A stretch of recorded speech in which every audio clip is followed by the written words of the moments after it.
E aí, turma, tudo bem com vocês? E a honra, olha só, rapaz, o negócio cresceu aqui. Estamos na TVC, pai. Que honra, meu amigo, que honra. O blog do Campus aqui com Quem Podcast está na TVC e também, obviamente, vocês podem ver aqui no canal do blog do Campus. Então, que alegria, que honra e nada melhor e mais espetacular do que começar esse novo projeto, essa nova fase do canal do blog do Campus, com um convidado espetacular. Olha, o homem era global. O homem está em outro patamar. Copa do Mundo, Copa das Confederações, Copa América, TV Verdes Mares, TV Globo, Sport TV, Premier. Então, que honra estar ao lado aqui de Paulo César Noronha para a gente poder falar bastante sobre jornalismo, sobre futebol. Ele vai dizer qual é o time que ele torce, vai dizer para saber, para acabar logo com esse negócio, porque todo mundo quer saber. E o legal é que o PC tem umas histórias muito bacana, porque ele cobria, meus amigos, Ceará, Fortaleza, Ferroviário, ia lá no Icasa. Aí vocês vão saber aqui como é a vida de repórter, como é esse negócio de dizer qual é o time do coração. PC, que honra, PC. E a honra, rapaz. o bordão de Mário Campos. Que honra, PC. Tudo bom? Tudo Alegria em paz, estar aqui com você, alegria de participar do seu podcast. Fico muito feliz porque primeiro que a gente tem uma história juntos aí, né? A gente estudou juntos, eu lhe conheci dentro da faculdade. Na verdade, você me conheceu antes. Não, acho que... No computador. Mas foi na época da faculdade. No mesmo instante, foi exatamente. na mesma época E da verdade. faculdade, né? E você me salvou várias vezes porque eu não entendia nada. Eu só entendia de mexer no bicho, mas de consertar não. E ver o seu crescimento, toda a sua trajetória profissional, muito me alegra. Eu gosto de ver meus amigos brilhando. Que alegria pra você, eu que fico feliz de coração, agradeço muito por tudo que você fez por mim, ainda mais lá na Computa História, que eu consertava seus computadores, então a alegria é grande, porque a gente começou uma amizade boa, bem bacana, aí outro nível aqui. Então, gente, começar falando aqui com o PC, que tem uma pergunta interessante, muita gente pergunta PC e tal, há pouco tempo a gente entrevistou o Belmino. PC, por que a TV Diário, você que obviamente esteve lá, foi um dos precursores da TV, a TV Diário saiu da parabólica, que a sensação que desse nosso... que a TV Diário fazia um sucesso absurdo, um negócio fora do comum. E muito também, obviamente, por causa da parabólica, que é para todo o Brasil. O que foi que houve, PC, ali?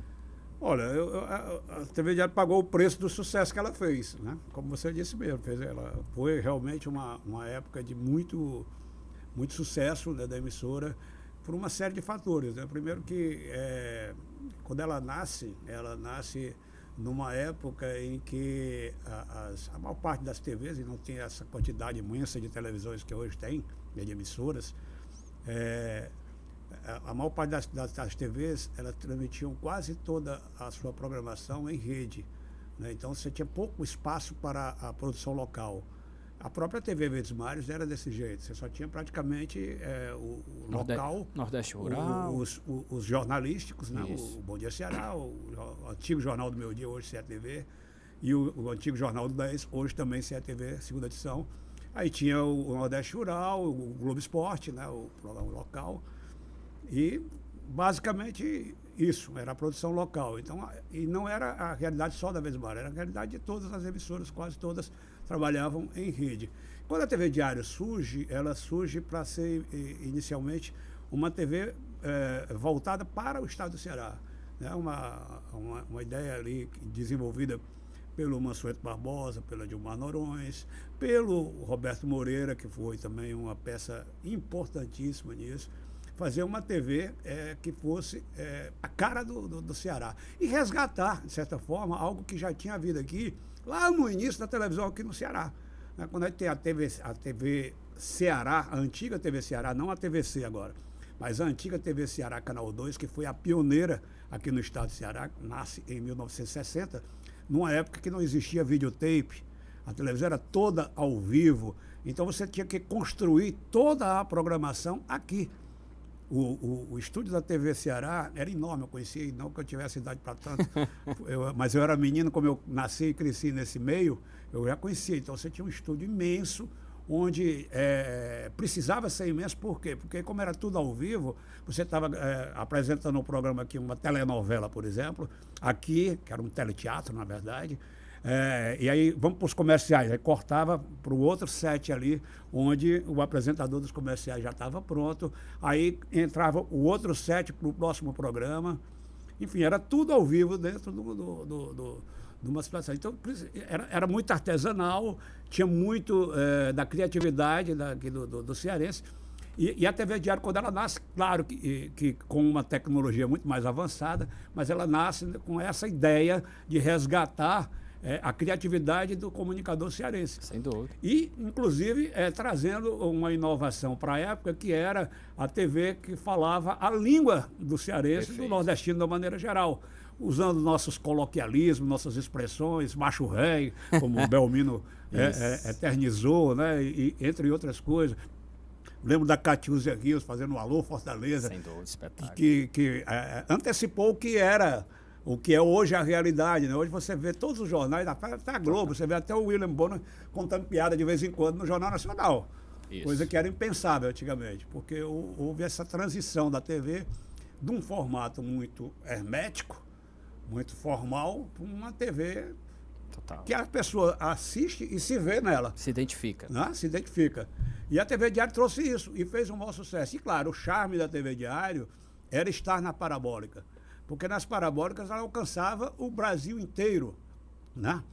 E com essa pegada. Eu me lembro, o Kempis, que eu fui, por exemplo, eu apresentava o Debate Bola, eu criei e apresentei durante 6 anos, 7 anos, o Debate Bola, dia de domingo à noite, numa mesa redonda. Isso. Faz falta, viu? Pois era bom, eu gostava. E eu me lembro que eu uma vez fui para o Rio de Janeiro para uma reunião na Globo, uma coisa que eu fui fazer alguma coisa lá na Globo, e eu estava na redação e chegou o motoboy que levava e trazia fita naquela época das fitas, sim, né? Sim. Ia pegar fita, deixar fita, as equipes na rua e tal. E ele chegou para mim, olha, Paulo César Noronha, você aqui. Eu digo, rapaz, tudo bem? Você me conhece? Você viu minhas matérias aí no Globo Esporte? Não, eu lhe conheço da TV Diário. Eu assisto o Debate Bola todo domingo. Eu digo, é mesmo? Ele disse, rapaz, nós somos cearenses lá do Ipu. Caraca, né? que A minha família é toda do Ipu. E a gente mora aqui e a comunidade todinha lá adora as coisas da TV Diário, porque é uma forma de estar em casa mesmo longe. Né? Você lembra que a internet ainda não era tão avançada como é hoje. Né? E ele falou isso. Eu digo, rapaz, é mesmo, e tem muita audiência aí. Mas, rapaz, lá no Morro, a TV Diário só pede para Globo. Caraca. Aí eu digo, vixe, Maria. E tem outros relatos, assim, o Paulo Oliveira, que fazia o programa na TV também, chegou no Rio de Janeiro, era o povo tudo nos bares, os bares do Rio de Janeiro e restaurantes só tem cearense, né? Todo garçom no Rio de Janeiro parece que é cearense, né? Nunca vi tanto incrível, garçom. Exatamente. Então, ela tinha essa coisa, ela aproximava os cearenses, e depois a gente ampliou isso para o Nordeste, né? A TV que fala a língua do Nordeste, a TV com a cara do Nordeste, e ele meio que resgatou esse elo do nordestino com a sua terra, com a sua fala, com a sua gente, né? E isso bombou. O lado negativo disso, o efeito colateral disso, é que começou a despertar ciúme. A Globo ela tem uma política com as suas afiliadas, né, de que uma afiliada não pode interferir na área da outra. Entendi. Entendeu? Então, você vê, por exemplo, jogos do Campeonato Brasileiro, ou do Campeonato Cearense, vamos dizer assim, ou do Campeonato Pernambucano, então ele não passa de uma cidade para outra, a não ser pela TV fechada, ou pelo streaming. Né? Mas assim, você está no site da TV, a programação ao vivo da TV, você não vai encontrar. Né? Porque para não invadir, você não quer concorrer uma afiliada com outra. Perfeito. Então eles não queriam isso. E aí as afiliadas da Globo em outros estados, em outras cidades, começaram a se enciumar da programação da TV Diário, porque eu vou te contar um episódio. Na TV Mirante de Imperatriz, tem a TV Mirante lá de São Luís, no Maranhão, e tem a TV Mirante de Imperatriz, que é uma grande cidade lá do Maranhão também.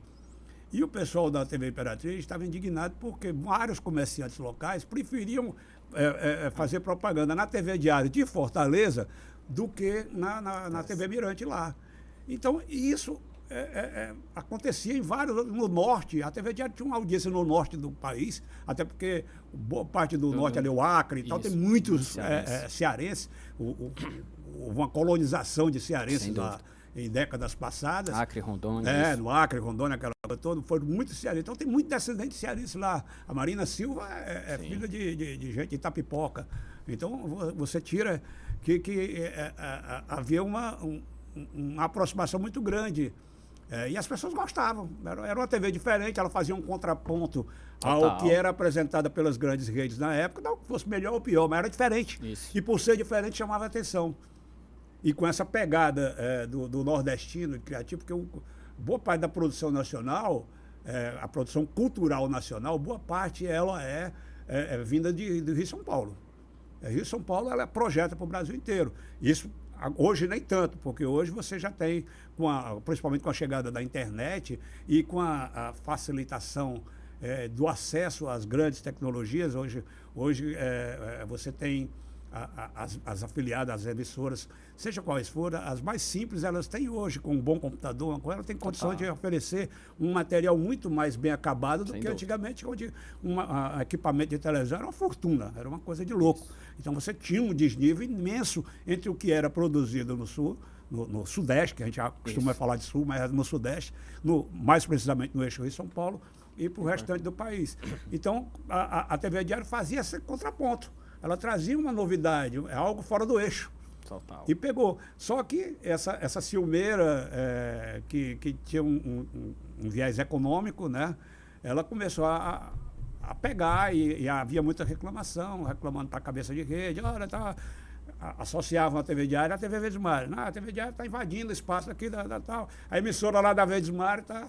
A emissora da Verdes Mares, a emissora da Verdes Mares está invadindo o espaço da gente e tal. E aí houve realmente uma pressão muito grande durante vários anos, até que um dia chegou-se ao entendimento de que teria que sair da parabólica. Continuaria para o estado do Ceará, mas teria que sair da parabólica para não perturbar, digamos assim, então a audiência alheia. Né? Porque primeiro que a gente perdeu um canal de exposição da nossa gente, né, da nossa cultura, que era fantástico. Na época da TV, nas parabólicas, eu te digo que todas as bandas de forró do Nordeste, elas vinham para Fortaleza e às vezes pagavam para aparecer na TV Diário. Por quê? Porque como elas estavam na parabólica, era uma propaganda para todo canto. Onde ela chegasse depois de passar na TV Diário, já era conhecida. Perfeito. Então você tinha uma fila de bandas e artistas e tudo que queriam aparecer na TV Diário. E isso era uma forma muito bacana de você disseminar a nossa cultura, né? A cultura do Nordeste de uma maneira geral. E isso foi cortado a partir do momento que você tira da parabólica. Mas é o mundo dos negócios, assim, não tem o que falar, né?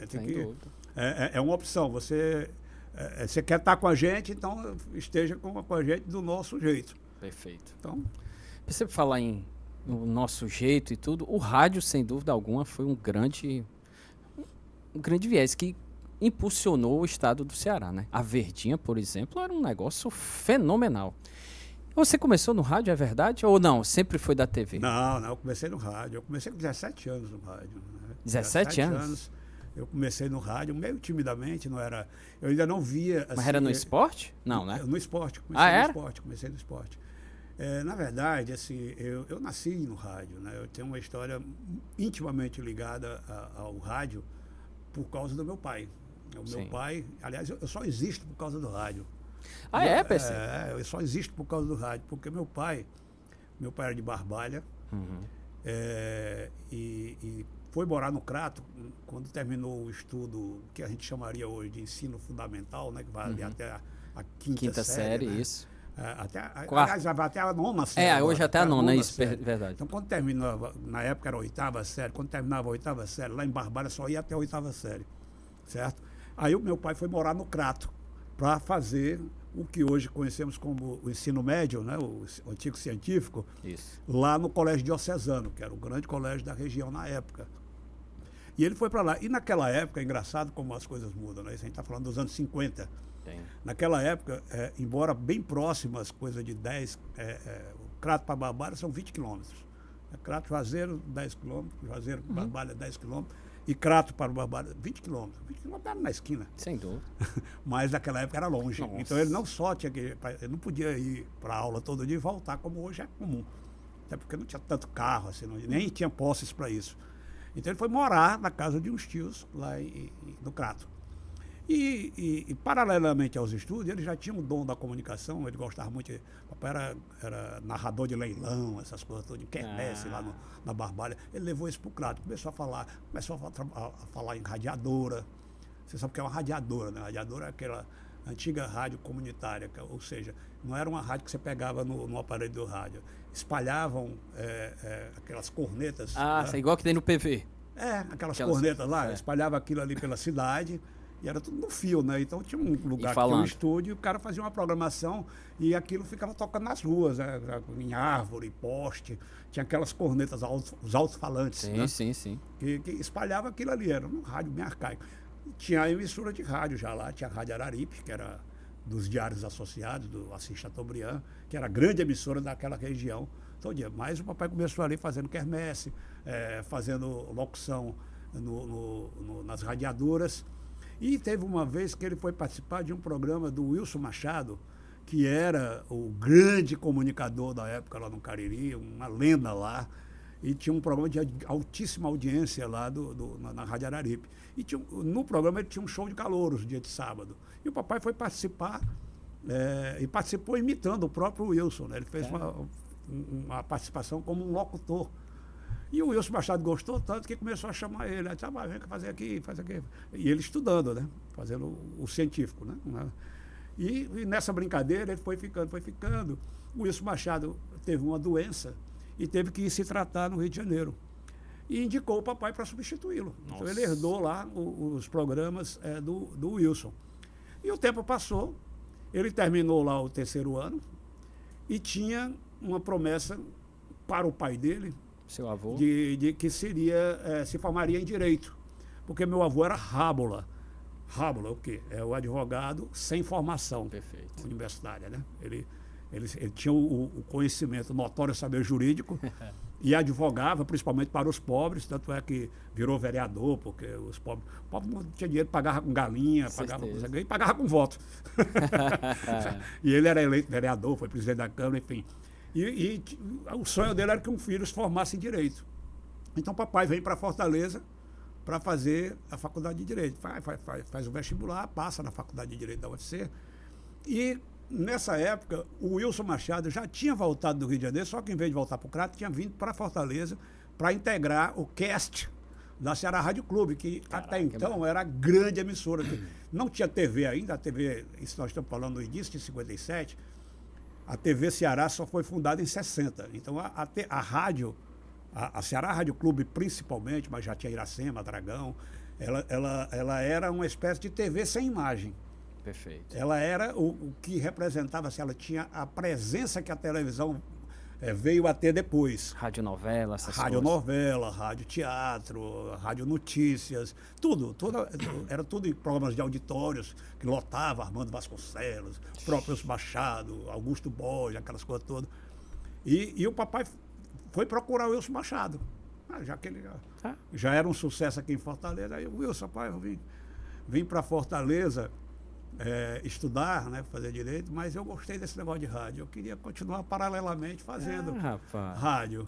E aí o Wilson falou para ele, Edilmar, Zé Edilmar, como chamavam ele, que era José Edilmar, né? Zé Edilmar, a Ceará Rádio Clube é uma rádio muito grande, muito cheia de estrelas e tudo. Aqui, olha, você vai ter dificuldade aqui inicialmente, mas eu tenho uma ideia aqui muito boa. A gente está botando uma rádio aqui, os Diários Associados estão botando uma nova rádio aqui para concorrer pela programação jovem, se eu não me engano, com o Dragão do Mar, que detinha ali a audiência da juventude. Público jovem. E eles tiveram a ideia de botar uma outra emissora, conseguiram lá uma nova concessão, para botar uma nova emissora para brigar por essa audiência jovem, né? E aí, você vai para essa emissora, eu consigo que você se empregue nela, e você cresce junto com ela. Essa rádio, sabe qual era? A Rádio Verdes Mares. E era, PC? A Rádio Verdes Mares. A Verdes Mares nasceu do Diários Associados? Era dos Diários Associados. Era uma rádio.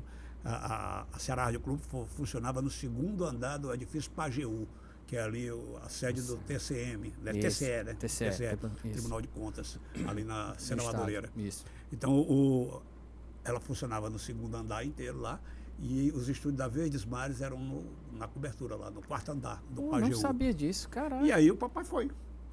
E a coisa andou, a rádio foi crescendo. Entregue primeiro para o Paulo Cabral de Araújo, como pagamento de uma dívida que o Diário Social tinha com ele, deu a rádio para ele. Ele era político, botou a rádio a serviço da política.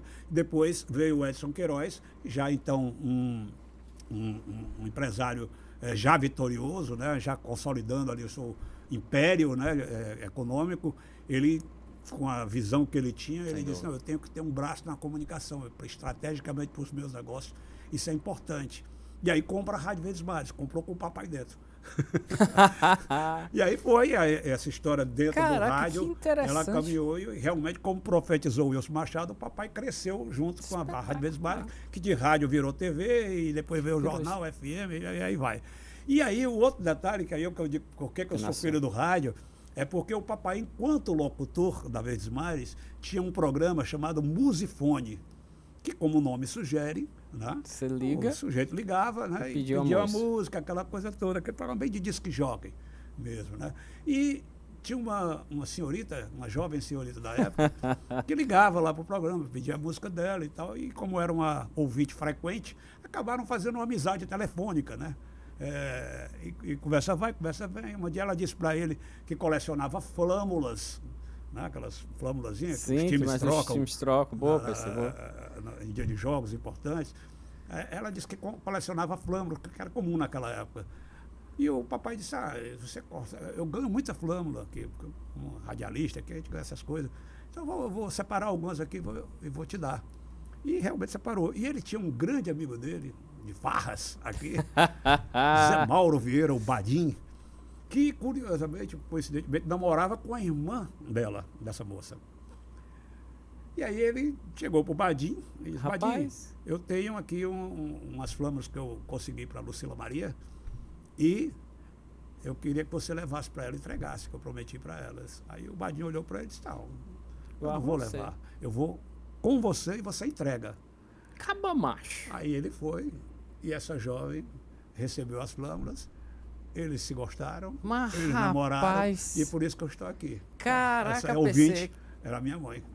Rapaz, a gente então, pode literalmente, eu sou filho do rádio. Rapaz, que massa. Quer dizer, se ela não liga, seu pai, nada teria acontecido. Né? Jamais teria. Talvez, não sei se o destino ia fazer com que eles se encontrassem em outras circunstâncias. Mas foi o rádio. O rádio que fez esse encontro, né? E que acabou definindo o destino. Nós somos 6 irmãos, filhos desse relacionamento nascido nas ondas do rádio. Rapaz, demais, né? PC. E aí, minha relação com o rádio começa já da essência mesmo. E por ser filho dele e gostar muito de cara daquele ambiente, eu sempre fui aquele filho que acompanhava o tempo todo ele. Foi o único PC que foi dos 6? Já, do 6, só o único que gostou de comunicação foi eu. Os outros nem com resto. Os outros, o mais próximo foi a caçula, que fez publicidade e propaganda, mas também nem exerceu. Os outros todos tem advogado, tem economista, tem pedagoga. Nada que... Nada. Cada um na sua... Eu era engraçado porque quando eu era daqueles assim, que chegava no período de férias, a minha mãe pegava aquela berlina, né? Que tinha que ser uma porque com 6 filhos tinha que ser aquele carro. A mamãe pegava aquela meninada toda para ir para a praia. E eu ia com o papai para a rádio. Eu já gostava do ambiente, eu gostava de acompanhá-lo, eu gostava de me misturar com aquele povo. E foi assim que eu fui me enfronhando cada vez mais. Mas quando eu começo, de fato, no rádio, voltando aos meus 17 anos, eu ainda não tinha certeza de que eu era ainda muito aleatório na época. Sim, gostava, mas não sabia que eu sou. Será isso aí que será que é isso que eu vou querer? Ser jornalista, ser radialista e tal? Eu ainda não tinha uma opinião formada, até porque eu estava me divertindo bastante, estudando, me divertindo. Era uma época muito intensa, né, que na época de final, ali nos anos 80? 1981, por aí, 82, final de ditadura, ali, os últimos anos da ditadura. Perto das diretas já. Então era um ambiente muito... Os anos 80 foram uma época de muitas rupturas, né? Assim, total. A juventude teve uma participação muito intensa naquilo tudo que estava acontecendo na vida do país, né? Você fazendo aquela reintrodução do país na democracia. E eu vivi aquilo ali muito intensamente.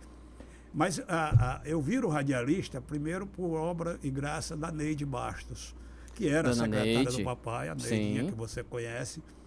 A Neide, sabendo que eu vivia lá e adorava isso, ela me inscreveu num curso de radialista, sem o papai saber. Aí foi, PC. Um dia ela me chama, me liga lá para a TV, ela ligou lá para casa, disse, vem aqui na TV que eu queria falar contigo. E aí eu fui. Quando eu cheguei lá, eu disse, olha, vai ter um curso aqui do sindicato para formar aqui, para regularizar os radialistas da 93, da FM 93, porque eram todos numa mudança de programação. A 93 era uma rádio formal, que fazia a programação da Transamérica e tudo. E com a chegada da Rádio Povo, a Rádio Povo chegou com uma programação para bem jovial, né? Bem jovial, baseada na Rádio Mundial lá do Rio de Janeiro, que estava fazendo uma revolução no meio de rádio aqui no Brasil, né, arrebatando a juventude e tal. Aí a Rádio Povo chegou, a segunda FM de Fortaleza foi a Rádio Povo FM, hoje a CBN, né, Povo CBN, 95.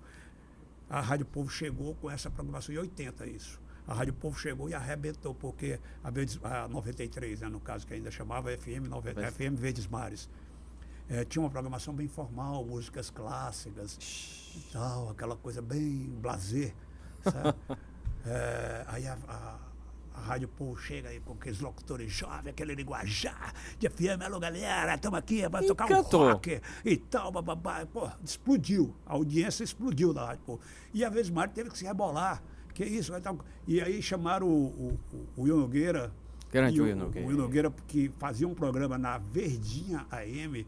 O primeiro programa de rock aqui do Ceará e tal, era o do Will Nogueira e Bidu Kawasaki. Era o primeiro na Rádio Iracema e foram contratados para Verdes Mares fazer esse programa lá. Então o Mansueto e o papai chamaram o Will. O Will é o seguinte, a gente precisa revolucionar aqui a programação da FM. A gente precisa fazer, então você vai coordenar isso. E o Will saiu catando, porque você não tinha profissionais com aquelas características já prontos. Saiu catando DJs aqui da cidade, discotecário de boate e tal, bababá. Saiu pegando esse pessoal e trouxe para fazer o novo elenco da Perfeito, da FM 93. Aí você tinha Tom Cavalcante, Cholas Baby. Nessa equipe, essa nesse equipe curso era o Tom aí? Cavalcante, que era um menino velho, que foi lá e se candidatou para ser, fez o teste lá. Caraca, que massa, PC. Cholas Baby, Jason, o Jason Stone. Jason Stone. O Eugênio Stone. Eugênio, sim. Você conheceu, eu conheci. Infelizmente, os dois já se foram. Aí tinha mais o Marcos Pedreira, que é irmão do Haroldo Pedreira. Do Haroldo, sim, Marcos, cadê, cara? O Marcos, gente boa demais. Então era uma turma jovem mesmo, para trazer esse linguajar da juventude, então fazer essa interação e atrair também a audiência. E eles, como eles não eram radialistas ainda, o sindicato exigiu que eles fizessem o curso para poder se sindicalizar. Sim, né? Sem dúvida. E aí a Neide pegou, a Neide que foi fazer a inscrição deles tudinho, aí disse, Paulo César, eu vou te inscrever aqui, eu te inscrevi aqui no curso, mas eu não disse pro teu pai nada não, tu vai fazer o curso lá e tal. Então eu cheguei, algumas semanas depois, eu cheguei pro papai, eu sou radialista, eu apresentei a carteira a ele. Ele disse, não faça isso não. Quem foi, dona Neide? Como é que foi isso? Eu disse, não, então me inscrevi aí com o pessoal e fiz o curso e tal, e ele não era a favor. Ele não queria que eu fosse do meio de comunicação. Ele não queria, PC? Não, ele preferia que eu fosse advogado, alguma coisa, que ele achava que ia fazer uma sombra muito grande. Isso é verdade. Aquela coisa a gente toda. tem que falar ele sobre sabia isso, sem dúvida. Que o meio era complicado e que eu ia ser comparações inevitáveis, aquela coisa, e ele no posto de direção.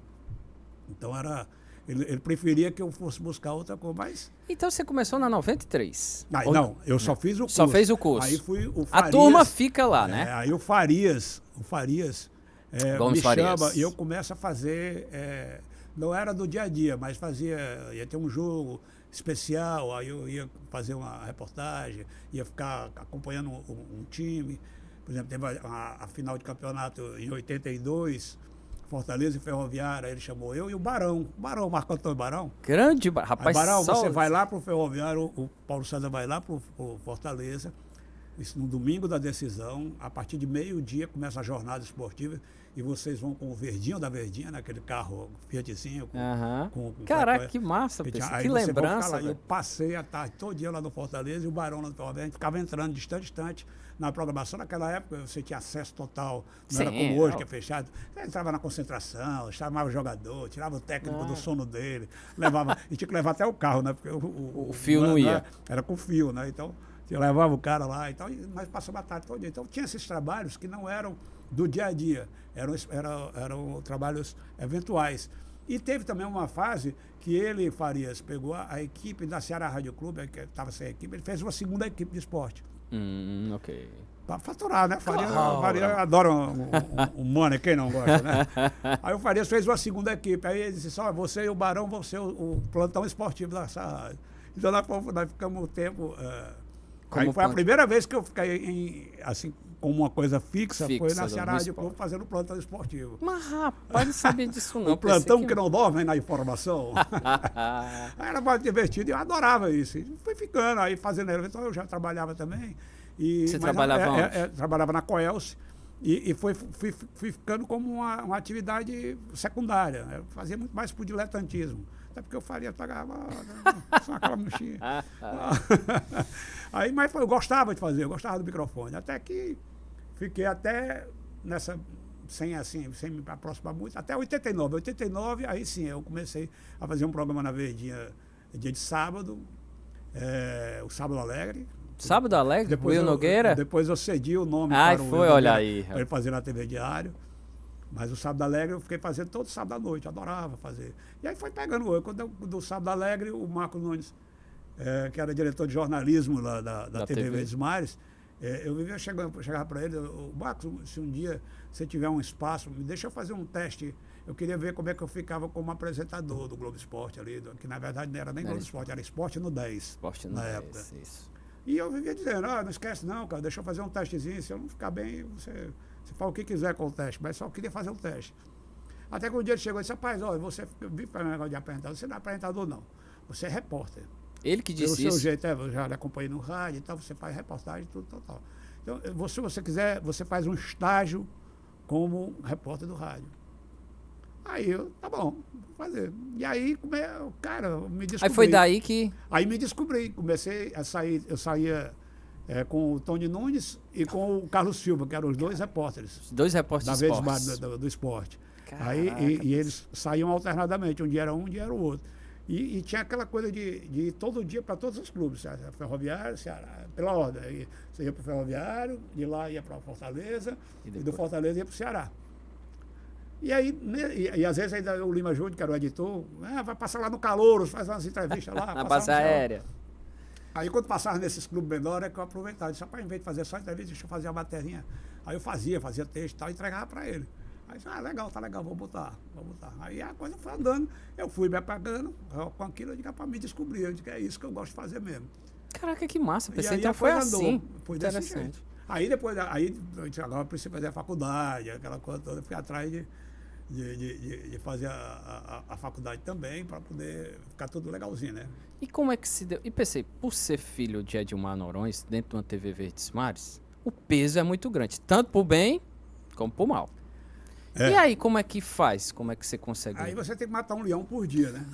Porque qualquer ponto fora da curva, você é o filho do diretor, quer ter vantagem, Então eu era um cara que dava plantão como todo mundo, eu era um cara que trabalhava como todo mundo, comia nas cantinhas como todo mundo, lá no almoço, que era lá mesmo, você sabe disso, que eu ando por lá. Eu era lá dentro, no dia a dia, eu era igual a todo mundo. Mas era o filho do diretor. E as pessoas não sabem diferenciar uma coisa é você ser filho do diretor e outra coisa é ser filho do dono. O filho do dono tem estabilidade, né? Porque o dono é o dono. O diretor também tem carteira assinada. Então eu tinha uma responsabilidade muito grande de não colocar o meu pai em situação de constrangimento. Ainda mais ele, que era muito ético e tal. Ave Maria, eu tinha um cuidado danado para não decepcioná-lo. E ele disse, já que você está em jornalismo, por que você vai para política, vai fazer outra coisa, esporte. E esporte naquela época. Nossa, era sempre cozinha. Foi, Não, hoje não, hoje esporte está na sala de estar. Hoje esporte já gera ciúme. Isso é Mas verdade. aí, no esporte, na época, você estava pronto para sair para fazer as suas pautas nos clubes, aí tinha uma batida na esquina, tira a equipe do esporte, vai falar. Assim, a gente era sempre a última opção. Eu dizia, a gente era a cozinha. Realmente era desse Então, jeito. era desse jeito. E ele dizia, isso aí, não vai dar futuro e tal. Mas eu acreditava que, eu gosto disso aqui também. Era uma forma também de eu não estar na sombra dele, porque se eu fosse fazer política naquela época, aí filho de um valor, vai fazer a mesma coisa que ele, entendeu? Então eu já fui para o esporte, até porque eu já gostava de esporte, eu gostava de futebol, tinha toda uma história desde criança com o esporte. E era uma forma também de fazer um trabalho que não fosse comparado com o dele. Entendeu? Para não haver a comparação, Exatamente. Justamente isso. E aí eu sabia que tinha uma vantagem. Como o meu trabalho era público, então eu digo, é através do que eu faço que eu posso calar a boca das pessoas. Total. Que estão apontando o dedo para mim. Sem dúvida. Não tem outra coisa. Não adianta, eu não tenho que falar nada. Eu tenho que fazer meu trabalho. É igual jogador de futebol. Não adianta dar entrevista e dizer, porque estão me criticando. Rapaz, vai lá, joga bola. E quem estava criticando passa a elogiar. Certeza. Então, da mesma forma, eu digo, rapaz, eu tenho que melhorar sempre, fazer o meu melhor sempre, crescer e calar a boca das pessoas através do meu trabalho. E como era um trabalho na televisão, todo mundo está vendo. Ninguém podia dizer que quem fez o texto de um jogo Ceará e Fortaleza foi Edilmar Noronha, foi eu, foi o Paulo César. Entendeu? E aí eu fui tomando gosto pela coisa e fui entendendo que precisava, quanto mais matérias bacanas, diferenciadas, eu apresentasse, eu teria condições de ir solidificando meu nome. Mas a grande virada mesmo, porque apesar de tudo isso, ainda tinha o dedo apontado. Dentro da própria redação. Imagina. Dentro da própria redação. Tanto que eu falava muito eu tinha uma coisa que eu ficava indignado, que não só eu, todo mundo que trabalhava no esporte ficava muitas vezes, que você passava a semana todo dia comendo a carne de pescoço, fazendo todo dia naqueles clubes, Ceará, Fortaleza, Ferroviário, todo dia convivendo naquilo ali. E quando chegava a hora de fazer uma matéria para a rede, para a Globo, aí botava alguém do geral. Tinha isso nessa época, verdade. Moacir Maia era, né, na época? O Mancini, até o Roberto Moreira fazia. Então, verdade. O pessoal do geral, um pessoal mais experiente, geralmente e tal. Que eram as pessoas que apareciam para a Globo, né? A Globo escolher isso. E aí tinha essa coisa, né? E eu reclamava muito disso. Eu vivia perturbando o Marcos Nunes, né, que é o nosso diretor. Eu disse, Marcos, eu queria ter a oportunidade. Eu como a carne de pescoço, chega na hora do filé e eu fico fora. Tá. Aí eles, não, mas espera aí e tal. Eu digo, não, cara, eu não quero me impor, não. Eu quero só ter a oportunidade. Eu queria que eles vissem meu trabalho. Se eles não gostar, tudo bem. Okay. Aí não, é porque não gostaram. Mas eu não tenho nem a oportunidade de mostrar que eu sou capaz. Eu ficava indignada, né? Aí até que um dia o Marcos me chamou. Aí disse, olha, Paulo César, ele fechou a porta assim, da sala que dava perto da ação. Diz, olha, eu vou lhe dizer uma coisa para você. Você sabe que você carrega o estigma de ser filho de diretor. Ele disse isso para ti? Ele disse, você sabe. E até os seus amigos de redação que fazem festa com você e tal, muitos deles, quando na hora H, eles fazem campanha para não dar muito espaço. Então só tem um jeito para você. Se você quiser, eu arranjo um estágio para você lá no Esporte da Globo. Aí você vai lá e é com você. Lá não tem Edilmar Noronha, lá não tem... Lá é você e eles. É a sua oportunidade. Que ano isso aí, PC? 91. Em 90 era uma sexta-feira quando ele me chamou para falar isso. Então vai ter um período agora de estágio lá. Você quer ir? Eu digo, quero. Quando é? Ele disse, domingo. Fala-me Deus. Você se apresenta lá segunda-feira. Também foi um susto. E eu, recém-casado, a mulher grávida, com um buchão desse tamanho. Rapaz. Dona Simone estava grávida. Dona Simone estava grávida, eu cheguei para ela, Simone, é o seguinte, você vai ter que voltar para casa dos seus pais. Maria, meu Aí Deus. ela falou, não, o que é isso? Eu digo, não, calma, é só porque eu vou viajar, você está grávida. A gente morava lá na Praia do Futuro, lá no Caça e Pesca quase, num apartamento lá. Aí eu digo, ó, você não vai ficar só, você não dirigia ainda, ficar ainda mais grávida. Então vai para casa dos seus pais, eu vou passar uns 15 dias lá no Rio. Eram 15 dias, Era 15 dias inicialmente. Eu vou passar 15 dias no Rio e tal, depois quando voltar a gente volta para casa. E fui. Fui embora, segunda-feira eu me apresentei na Globo e de cara já me deram pauta. E eu já saí no primeiro dia lá para fazer uma matéria, eu me lembro como fosse hoje, saí com Álvaro Santana, o famoso Alvinho. Rapaz, Alvinho, rapaz. Um dos Sim, melhores cinegrafistas do país, monstro. do esporte, sem dúvida. Monstro da sagrado. Primeira prateleira. E foi uma benção, porque o Alvinho é de cara, a gente tem uma amizade grande. E fomos fazer uma matéria lá na Barra da Tijuca. Era uma segunda-feira, então os times tinham jogado. Tinha aquele famoso regenerativo na beira da praia. O Flamengo e o Botafogo, que no domingo seguinte iriam se enfrentar. Então, a semana já começava pegando. Caraca, que pauta, hein? Aí eu fui para lá. E aí, para a minha surpresa bem agradável, quando eu voltei, fui lá, fiz a pauta, ela já entrou no segundo dia. Na terça-feira ela já estava lá, com passagem, Caraca, com tudo massa, e tal. Comecei bem. E aí aí os caras foram empolgando. E eu tive outra sorte também, porque tinha um dos repórteres da Globo Rio, era o Décio Lopes, que você conhece também, gente muito boa, hoje mora nos Estados Unidos. O Décio tinha entrado de férias. Eles tinham contratado uma menina novinha, recém-estagiária e tal, para tirar as férias, cobrir as férias dele, um freelancer, né? Ali. Mas a menina não tinha, e naquela época dificilmente você tinha mulheres que tinham vivência de futebol, essas coisas todinhas. Então, começaram que as pautas de futebol, que era o carro-chefe, começaram a ser jogadas para mim e botavam ela para fazer matéria de esporte amador, que lá tem muito também. Sim, não é menor, é apenas mais o estilo dela na época. Então, com isso, eu passei, em vez de todo dia no Ceará, no Fortaleza Ferroviário, todo dia eu ia no Flamengo. Caraca. Ou então, lá não dava para ir nos treinos, né? Lá você vai num. Um dia eu ia na Gávea, outro dia eu estava nas Laranjeiras, outro dia eu ia lá em São Januário. E todo dia tinha pauta. E, graças a Deus, o meu trabalho foi muito frutífero. Muito frutífero.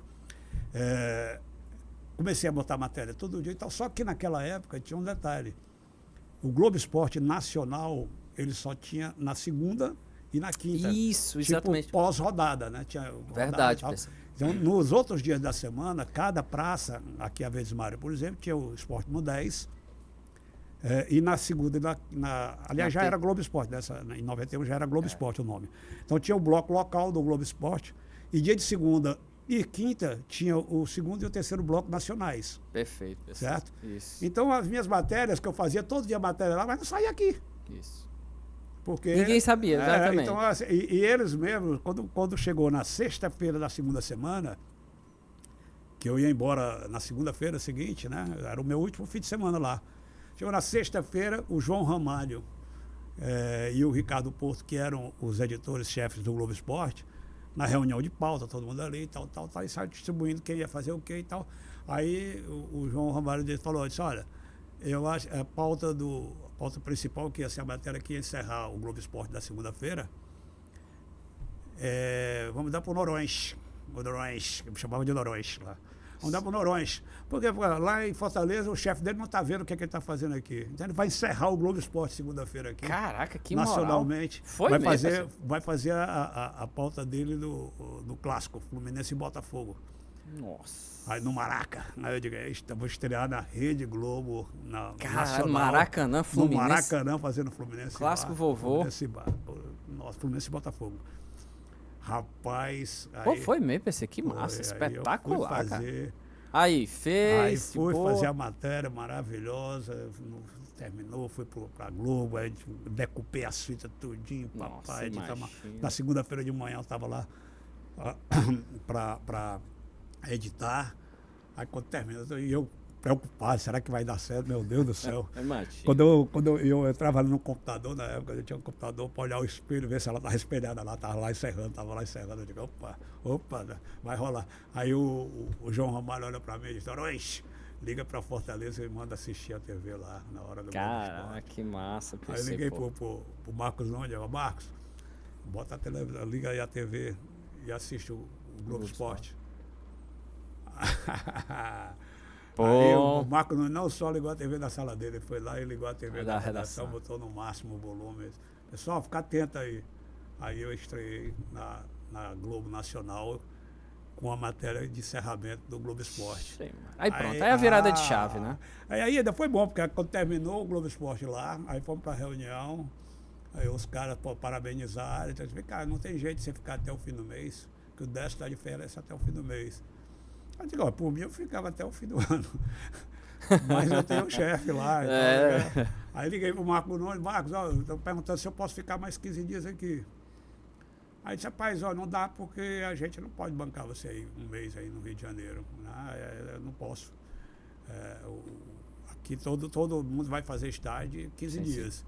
Aí eu digo, mas se eu ficar na casa dos meus tios aqui e tal, você não precisa me dar nada, me dê só o dinheiro do táxi. Pode ser? Aí não, aí tudo bem. Aí tu ficou os 15, mais 15 dias? Aí eu fiquei os 15 dias, finalizei. Caraca, que E foi uma época, foi uma virada de chave na minha vida, porque, na minha vida profissional principalmente, né? Porque não era só o fato de estar ali no Globo Esporte, no esporte da Globo. Era o fato de estar lá na Globo, não só pela Globo em si, mas pela... Eu dizia assim, eu estou na 4ª maior emissora de TV do mundo. Total. Na época. Então, aqui, minha chance de aprender é isso aqui. Isso aqui é a grande faculdade de comunicação, é estar aqui dentro. Então, eu tinha horários lá, não era fixo. Amanhã, você está de manhã para fazer essa pauta aqui e tal. Aí, quando terminava ali, quando eu entregava meu material todinho, os caras diziam, vai para a praia agora passear e tal. Eu dizia, não, eu vou ficar por aqui. Aí, eu almoçava com o pessoal ali naqueles bares ao redor da Globo. O famoso network, que hoje é network. Não, e eu ia conhecer os outros lugares da Globo ali, né? Eu ia porque lá era tudo compartimentado, você tinha um esporte. Não era como aqui, que aqui era só uma redação com todo mundo misturado. Lá não, tinha uma ala que era só o esporte, uma ala do Fantástico, tinha a ala do Jornal Nacional, tinha a ala dos outros jornais, enfim. Era um mundo. E eu saía, hoje eu vou pro Fantástico. Aí eu ia lá acompanhar, fazer amizade com todo mundo. Demais, som. Saí fazendo network, saí conhecendo. Eu fui até, na época não tinha o Projac. Né? Então a parte de novelas, por exemplo, da Globo era gravada ali. Onde é hoje, você foi lá na Globo, o Estúdio Jornal Nacional, por exemplo, ali, que é a redação. Eu nunca fui lá, não. Nunca fui. Não. Mas você vê, na televisão você vê. Sim, dá o Estúdio Jornal Nacional é um grande, na verdade não é um estúdio só, a redação hoje é lá. Isso. Aquilo ali, é o primeiro andar lá do edifício, é o térreo, na verdade, do edifício todinho, era tudo de estúdio de gravação de novela, de shows, essas coisas todas. Então, tudo acontecia ali. Você cruzava ali, eu ficava andando ali, era cruzando com artista famoso, com não sei o que, com tal. Fiz amizade com o pessoal dos bastidores de novela. Então, me chamaram uma vez para fazer. Você figurino. Não, pensei, vamos gravar lá aquela novela Vamp. Lembra da Vamp? Lembro, Ney La Torraca. As gravações eram numa praia lá em Niterói. Aí o pessoal da produção, Cabeça, que depois trabalhou até aqui na TV Diário. Veio passar um tempo, trabalhou aqui na TV Diário. Aí o Cabeça, cara, vamos com a gente lá. Pra tu ver como é que é e tal, de repente tu faz até uma ponta. Eu digo, que é isso? Vou fazer uma ponta lá, o pessoal lá em Fortaleza, de repente aparece a novela, cara. Aí meu chefe vai dizer, o que é isso? Não, eu não sou artista, não. Mas assim, era uma oportunidade única. Então eu passei, os 30 dias que eu passei no Rio de Janeiro, eu passei praticamente, a não ser quando eu estava fazendo pauta, eu passei enfiado dentro da Globo, porque é um mundo ali. Imagino, pessoal. Então, era uma oportunidade única para aprender. Vai para a praia. Eu digo, não, a praia eu venho depois aqui de férias e vou. Total. E eu tenho 570 quilômetros de litoral lá no Ceará. Isso na praia para mim não. Eu quero aprender isso aqui. E realmente foi importantíssimo, porque eu aprendi muito com os grandes profissionais. Eu fazia questão, por exemplo, quando eu não estava em pauta, eu terminava a minha pauta aí de manhã, por exemplo. Aí à tarde estava o Marcos Ochoa. Marcos, vai fazer o quê? Eu disse, eu vou fazer uma matéria dele. Eu posso ir com você? Pode, não tem problema não. Aí eu ia ver como é que o cara lado de Marcos Ochoa. O que ele fazia, o Tino Marcos, os outros. Aí ia ver, eu ia assistir o jornal no estúdio, ia ver como era a produção, fui pro Twitter para ver como era a largada lá. Então, demais, assim, foi uma oportunidade de ouro que virou a chave. Quando eu volto do Rio de Janeiro, meu amigo. Aí, o homem que apareceu na rede, meu amigo. Não, aí o comportamento foi outro, porque aí todo mundo já passou a respeitar, já não era mais o filho do diretor. Certeza. Né? Pelo menos para fazer matéria, essas coisas, não. Então, eu passei a ser o repórter para as matérias de esporte aqui, toda matéria de esporte eu fazia para a rede, até ancorar matéria do Nordeste. Vai ter a Copa do Nordeste, vai começar, PC, fala com a Bahia aí, o pessoal vai te mostrar, mandar o material, Bahia, Pernambuco, não sei o quê, você junta tudo aí e faz uma matéria aqui pro Globo Esporte Nacional. Então tinha essas coisas. Então isso foi uma mudança de chave fantástica que me deu a oportunidade de me afirmar profissionalmente. Inclusive aqui, não só dentro da redação, você chegar nos clubes, no estádio, os caras já olhavam de outra forma. E aí é onde justamente que eu E é o trabalho, né? Claro, a força exatamente. do trabalho. Que é o bacana é isso. É isso fruto do esforço do trabalho que a gente faz. Que você foi lá. E justamente por isso, a gente está caminhando aí pro final, tem uma pergunta que eu queria muito fazer de você, do jornalismo esportivo. Você deve ter sofrido demais, por você ser visado, o time que você torce. Então você ia, como você disse, você ia no Ferroviário, você ia no Fortaleza, no Ceará, você fez jogos lá em Juazeiro. Como é que você lidava com isso? E diga, afinal, qual era seu time? Ou é esse o seu time? Rapaz, vou te dizer uma coisa, tinha uma coisa engraçada. Como eu te disse aqui no começo, você tinha que ir em todos os clubes, na mesma tarde, né? Você tinha que fazer aquele tour nos clubes. Então eu começava pelo Ferroviário para fazer o trajeto, né? Saía da Vedesmar ali, da Praça da Imprensa, descia as Barras do Moreira, pegava a Abolição, até a Barra do Ceará, chegava no Ferroviário. Chegava no Ferroviário, ainda não tinha... Os jogadores estavam ainda, depois do almoço, descansando naquele alojamento que tem lá. Eu ia lá, chamava os caras, pai, vamos ali pro campo. Faz só ali uma movimentação como se fosse um Deus. Porque eu preciso fazer as imagens, porque eu ainda tenho que ir nos outros 2 clubes. Então vamos lá aqui, a gente grava as entrevistas e tal, os caras iam. Lembro do jogador da época, Klemer, goleiro, campeão do mundo. Depois. Olha aí, rapaz, Klemer, a gente boa, o Klemer me atendia, ia lá, aí chamava o preparador, fez capaz, fica aqui dando as orientações aqui e tal. Fazia toda a cena, gravava, ele pegava as informações, gravava as entrevistas, passagem e corria para o Fortaleza. E daqui do Fortaleza, chegava no Fortaleza, o treino já estava pela metade. Aí eu tinha, parar o treino? Naquela época eu tinha moral, né? Professor, uma paradinha aí, tomar uma aguinha, jogador, para fazer minhas entrevistas, que eu ainda tenho que ir lá no outro. Aí o cara parava o treino, fazia as entrevistas ali, tomar uma aguinha, tipo a parada técnica, sim, né? sim. Fazia uma parada técnica ali, era o tempo que eu gravava as entrevistas, e corria, eu fazia passagem. Às vezes eu chegava, pegava o goleiro, a bola estava lá do outro lado, aí chegava o goleiro, vinha aqui no pé da trave, dava a entrevista ali, olhando. Salvino, um olho na câmera, um olho na cabeça. Era outro tempo, né? Não tinha essa coisa do clube fechado como são hoje. E saía do Fortaleza e chegava no Ceará, já final de treino, né? O sol já caindo. Isso. Naquele tempo era o Matic, e aí o Matic só aguentava filmar com a iluminação natural, no máximo até 5h30. Então tinha que chegar lá às 5h15, você pegar ali umas imagens do final do treino do Ceará e ficar esperando terminar para fazer as entrevistas. Aquela entrevista que quando terminava o treino, aquela a multidão de torcedor entrava lá, cheio de papagaio de pirata lá. Era comédia, né? Era futebol bom, raiz. Ali era verdade. De antigamente. E o engraçado era isso. Porque eu chegava lá no Fortaleza, no Ferroviário. Aí sempre os treinos eram abertos. Então, sim, cheio de torcedor lá, cheio de gente, não tinha o que fazer. Viviam lá dentro dos clubes. Né? Inclusive, quando a gente virava a câmera e filma ali a arquibancada, tudo se escondendo lá, os motoboys que estavam andando o cano na hora do serviço, em vez de estar fazendo as entregas, iam tudo para assistir os treinos. Escondia, tudo botando capacete para se esconder. Eu achava engraçado. Às vezes nem era para filmar, era só para sacanear mesmo. Aí eu chegava lá no Fortaleza, o cara ficava aqueles mais mala, né? Ei! Sai daí, carniça, tu é torcedor do Ceará, seu carniceiro, vai pro teu canal. Aí pegava, saía, chegava no Ceará, era o inverso. Ei, vai pro teu curral, tu é Fortaleza, come seu manga, carniça e tal, come manga, buchada. Aí lá no Ferroviário, o Ferroviário ainda tinha no Ferroviário que eu vi. Vai pra lá, que tu só puxa pro Ceará e pro Fortaleza, você sacaneia o Ferrinho. E era desse jeito. E aí quando eu começo, teve aquele período ali no início dos anos 2010, né? Isso. Que o Icasa subiu para a segunda divisão. E aí passou a ter os jogos transmitidos ali pelo Sport TV, pelo Premier. E a gente fazia. Aí eu já estava como comentarista, né? Já não era mais o repórter, era o comentarista. E aí eu ia fazer o jogo lá. Eu ia com o narrador, com o Antero, com o Pisato e tal. Ia fazer o jogo lá. Quando eu chegava no Romeirão, rapaz, e a gente tinha que passar no meio daquela torcida. Tu pensa o quê, meu amigo? Que eu ouvia. Ei, filho de uma égua, torcedor dos times da capital, vem aqui, seus cabinhas, rapaz, eu tenho raízes aqui, papai aqui de Barbalho, minha família aqui do Cariri. Não, mas você puxa para os times da capital. Eu digo, não tem jeito, não consegue, não. Onde eu fosse, eu era o time do outro. Não tem jeito. Não tinha jeito, não. E a final? Torce Não, qual, PC?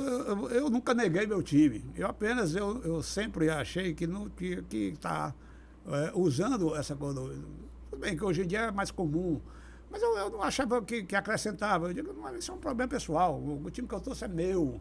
Não tem nada a ver com o meu trabalho. O meu trabalho no primeiro era reportar, depois comentar. E eu nunca tive essa preocupação de ser imparcial. Eu digo, olha, a única coisa, eu tenho que ser fiel ao que eu penso.